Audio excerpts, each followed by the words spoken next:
The Oracles of Enki.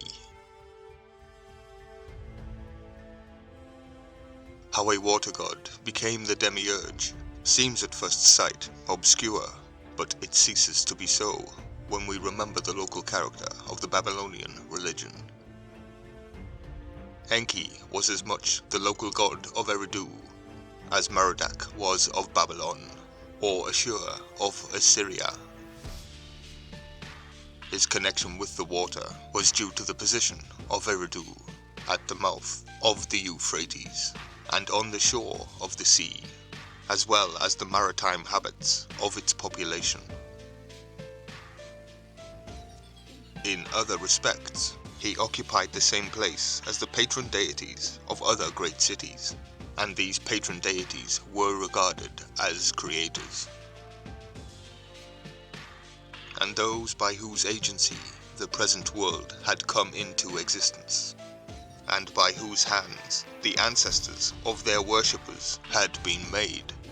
This conception of a creating deity is one of the distinguishing features of early Babylonian religion. Mankind are not descended from a particular divinity as they are in other theologies, but they are created by him.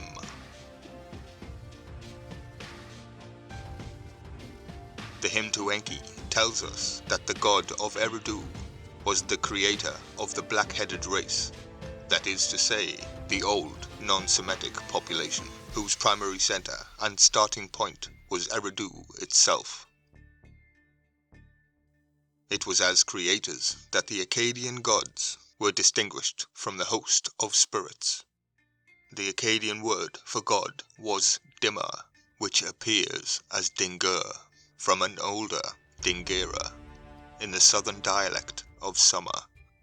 Now Dimmer or Dingur is merely the creator, formed by the suffix ar or ra, from the verb dingi or dime, to create. A simpler form of Dimmer is dime, a general name for the divine hierarchy. By the side of dime, dim, stood gaim, gim, with the same meaning, and from this verb came the Sumerian name Ishtar, Gingira. Ishtar is said to have been the mother of mankind in the story of the deluge, and as Gula, the great goddess. She is addressed in a prayer as the mother who has borne the men with the black heads. But I remind you, she is the mother of all mankind. This is but a claim. It was in consequence of that fact that he was the creator that Enki was.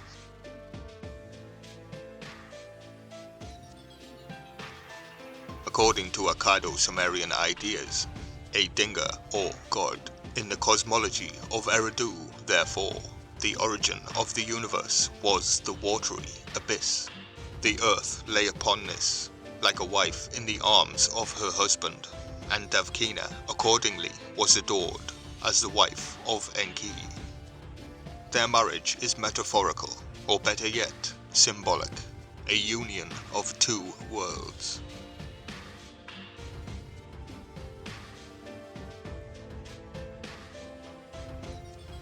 It was through her that the oracles of Enki heard in the voice of the waters and were communicated to man. Davkina is entitled the mistress of the oracular voice of the deep, and also the lady who creates the oracular voice of heaven. The oracles delivered by the thunder, the voice of heaven, thus became the reflex of the oracles delivered through the roaring of the sea.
Please hit that notification bell to ensure you are notified of each upload. Share, like, comment and subscribe to support the channel for more ancient mystery.